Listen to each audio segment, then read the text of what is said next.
तो up till now मैंने आपको ये बताया कि कार्बोहाइड्रेट क्या है। तो कार्बोहाइड्रेट कार्बन, हाइड्रोजन और ऑक्सीजन का एक कंपाउंड है और इसको पुरानी परिभाषा के आधार पर हम बोलते हैं हाइड्रेट्स ऑफ कार्बन।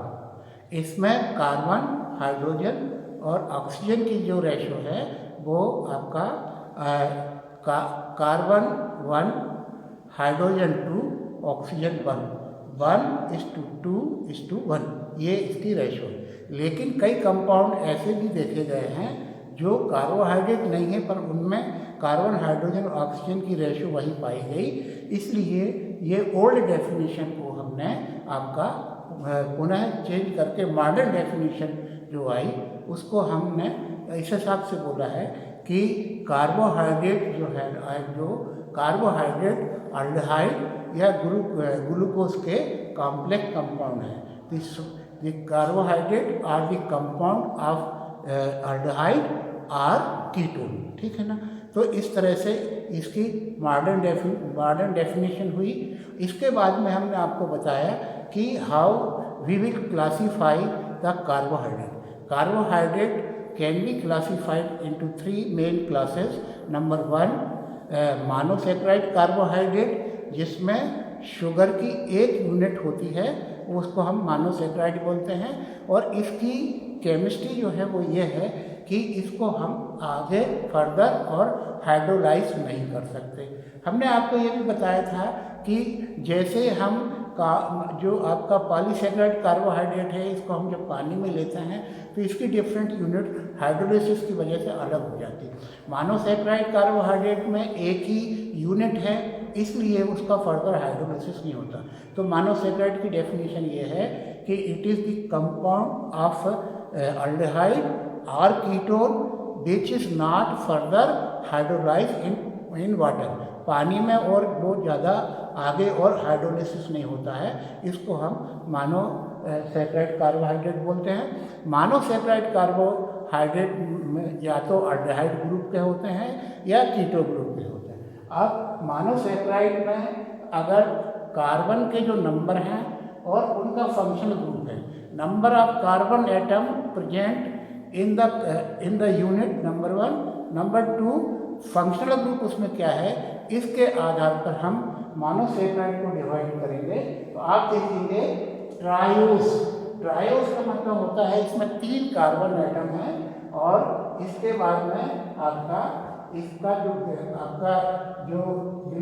आपका फंक्शनल ग्रुप है वो अल्डिहाइड है और इसका जो आपका कीटो वाला ग्रुप है वो है डाईहाइड्रोऑक्सी एसीटोन। तो ट्रायोस शुगर का मतलब है ट्रायोस में 3 कार्बन एटम है और फंक्शनल ग्रुप अगर एल्डिहाइड है तो उसको हम क्या बोलेंगे, ग्लिसरॉल्डिहाइड 3 कार्बन एटम का मोनोसैकेराइड कार्बोहाइड्रेट है। और अगर उसको कीटो वाला फॉर्म लेते हैं तो वो डाईहाइड्रोऑक्सी एसीटोन है। इसके बाद में हम टेट्रोस का मतलब होता है जिसमें 4 कार्बन एटम होते हैं। पहले वाले में 3 कार्बन एटम है, उसका अल्डिहाइड फॉर्म जो है ना आपका ग्लिसरॉल्डिहाइड है और इसका आपका जो कीटोन फॉर्म है वो डाईहाइड्रोऑक्सी एसीटोन है। टेट्रोस जो है ना, टेट्रोस इसमें 4 कार्बन एटम है और 4 कार्बन एटम का जो अल्डिहाइड का कार्बन एटम का ग्लूकोज कार्बोहाइड्रेट है, इसको हम बोलते हैं इरिथोस। क्या बोलते हैं इसको? इरिथोस। और इसका आपका जो एसीटोन वाला फॉर्म है उसको हम इरिथ्रोलूस तो इरिथोस एंड एरिथ्रोलोस। तो इस तरह से आपका ये 4 कार्बन एटम वाला। इसके बाद में पेंटोस शुगर में आपका ribose and ribulose. Ribose sugar जो है ना ये डीएनए का सबसे इम्पॉर्टेंट कार्बोहाइड्रेट है। जैसे न्यूक्लिक एसिड आगे चलते जब आप पढ़ेंगे तो न्यूक्लिक एसिड में आप देखेंगे कि उसमें एक बेस होता है और एक शुगर होता है, दूसरा नाइट्रो कंपाउंड होता है। तो जो न्यूक्लिक एसिड उसमें जो शुगर होती है वो कौन सी शुगर होती है? उसमें जो शुगर होती है उसको हम बोलते हैं राइबोस। क्या होता है, क्या बोलते हैं, राइबोस। डीएनए का अपन बोलते हैं ना, आपका deoxy ribo nucleic acid, deoxy ribo nucleic acid, और आपका दूसरा होता है आपका राइबो न्यूक्लिक एसिड। तो राइबोस जो है ना, इसमें आपके 5 कार्बन एटम होते हैं, और अगर तो आप ये देखेंगे कि इसमें राइबोस जो है ना ये अल्डिहाइड ग्रुप का है, और एल्यूलोज जो है ना ये राइबोलोज जो है ना वो कीटोन ग्रुप का है। इसके बाद में सबसे मोस्ट इम्पॉर्टेंट और कॉमनली जो कार्बोहाइड्रेट हम लोग रूटीन में यूज़ करते हैं, जो अक्सर आपको लेबोरेटरी में टेस्ट करने के लिए काम आएगा, वो है आपका हेक्सोस। हेक्सोस माने 6 कार्बन एटम और उसका कीटोफार्म और एल्डोफार्म। तो एल्डोफार्म जो है ना वो है इसका ग्लूकोज। हेक्सोस शुगर में ग्लूकोज जो है ना वो आपका अल्डिहाइड ग्लूकोज है, और इसके बाद में आपका फ्रक्टोज जो है ना ये आपका कीटोन ग्रुप है।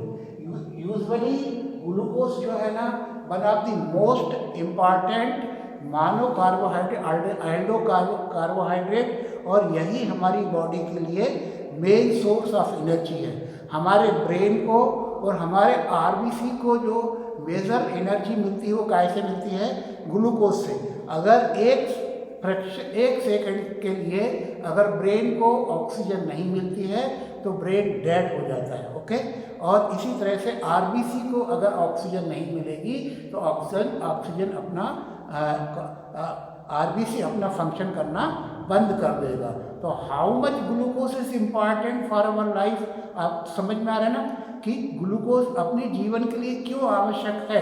ढेर सारे कार्बोहाइड्रेट है, देखिए फ्रक्टोज है, उसमें भी 6 कार्बन एटम है, मोनोसैकेराइड है, और उससे भी हमको एनर्जी मिलती है, और ग्लूकोज से भी हमको एनर्जी मिलती है। लेकिन ग्लूकोज हमारे लिए जीवन के लिए बहुत आवश्यक है। फॉर व्हाट, जीवन के लिए हमारे लिए इसलिए आवश्यकता है क्योंकि हमारे ब्रेन को जो एनर्जी है वो काय से मिलती है, ग्लूकोज से। ब्रेन हमेशा किसी चीज़ से एनर्जी बाईपास माध्यम से कभी नहीं लेगा, उसको जब तक ग्लूकोज मिलेगा तब तक ब्रेन अपना वर्क करेगा, अदरवाइज ब्रेन डेड हो जाएगा।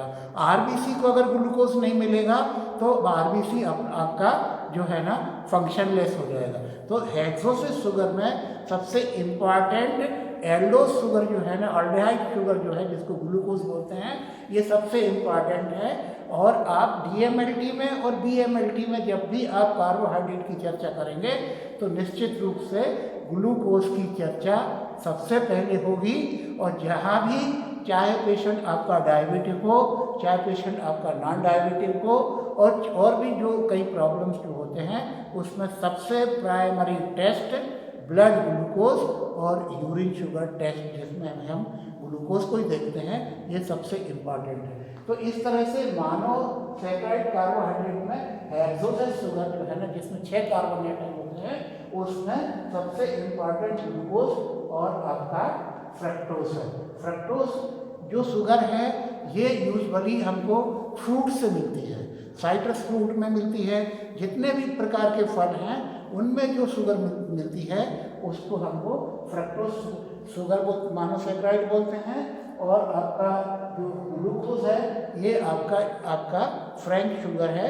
तो हमारे ब्लड में जो आपका मेटाबॉलिज्म के बाद में ब्लड में जो शुगर बढ़ती है वो शुगर कौन सी है, वो मोनोसैकेराइड ग्लूकोज शुगर है। इसलिए हम ब्लड में जो टेस्ट करते हैं उसको हम बोलते हैं ब्लड शुगर।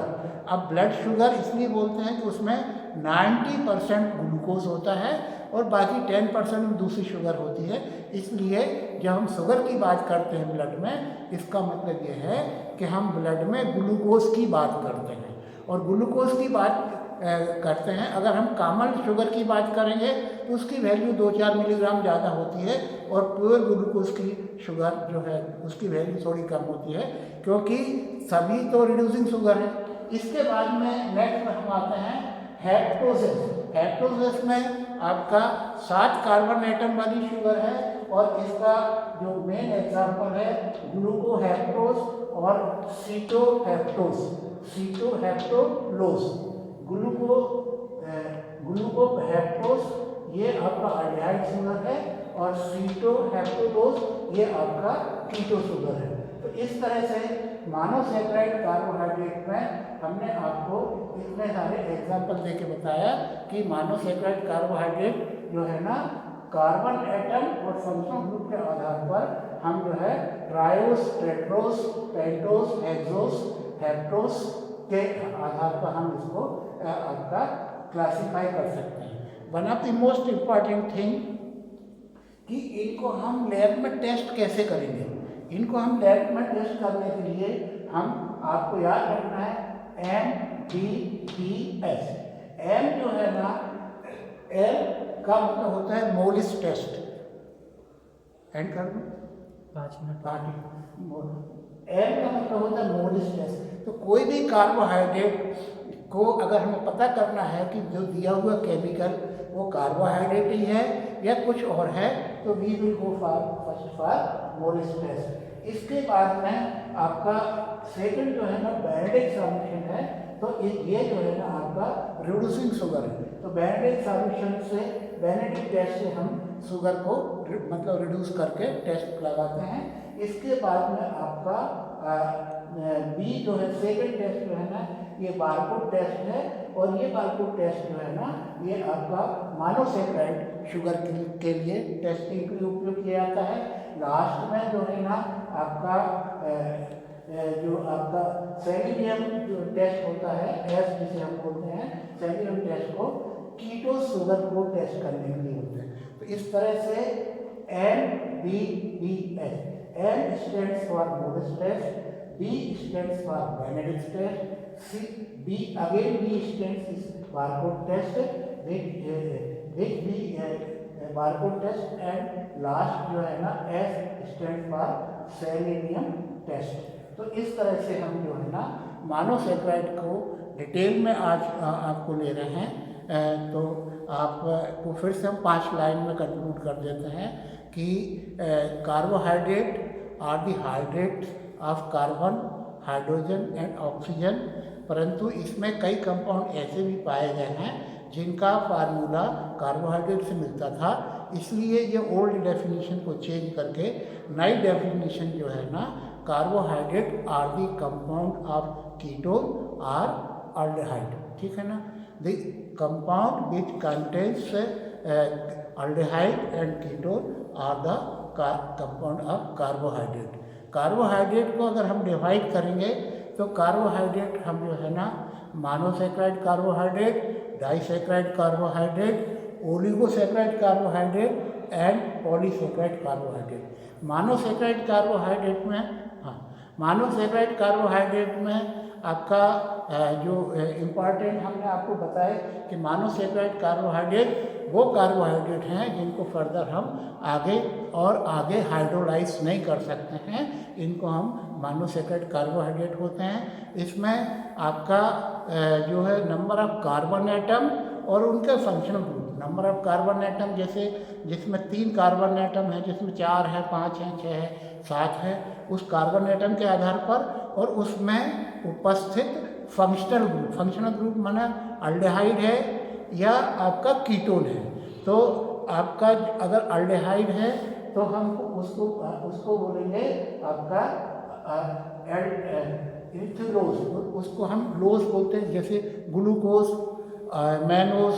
तो लोज वर्ड आखिरी में जो आता है अल्डेहाइड में उस तो कार्बन एटम के संख्या और फंक्शनल ग्रुप के आधार पर हमने मोनोसैकेराइड का डिटेल बताया। Triose, tetrose, pentose, hexose, heptose etcetera. और इनका जो आपका टेस्टिंग बताया वो टेस्टिंग जो है ना आपका Molisch test, then Benedict test, then Barfoed test, then selenium test. और ये टेस्ट जो है ना मोलिस टेस्ट जो है ना कार्बोहाइड्रेट को टेस्ट करने के लिए लगाया जाता है। और आपका बेनेडिक्ट टेस्ट जो है ना शुगर के लिए लगाया जाता है, रिड्यूसिंग शुगर के लिए। और दूसरा बारकोड टेस्ट जो है ना आपका मोनोसैकेराइड कार्बोहाइड्रेट के लिए। और सेलेनियम जो है ना कीटो शुगर वाले टेस्ट के लिए अपन इनको टेस्ट करते हैं। तो for today this is all about carbohydrate part 1। अभी हमने केवल आपको मोनोसैकेराइड कार्बोहाइड्रेट के बारे में बताने का प्रयास किया है। माय डियर स्टूडेंट, जो भी इस ग्रुप से जुड़ेंगे वो अपनी बुक्स को कंसल्ट करें, पढ़ें और उसमें जो भी क्वेश्चन आपको मतलब आते हैं दिमाग में आते हैं, जो भी समझ में नहीं आता है कि अप टिल कि मैं तो वो आप हमसे कर सकते हैं। इसमें number 1 what is carbohydrate, number 2 how many types of carbohydrate, number 3 monosaccharide carbohydrate. Monosaccharide carbohydrate में आपका एल्डुलोज और आपका फ्रक्टोज के ग्रुप में आप। तो आज इतना ही हम करते हैं। सेकंड लेक्चर में हम आपको डाइसैकेराइड और ओलिगोसैकेराइड और आपका पॉलीसैकेराइड कार्बोहाइड्रेट के बारे में बताएंगे।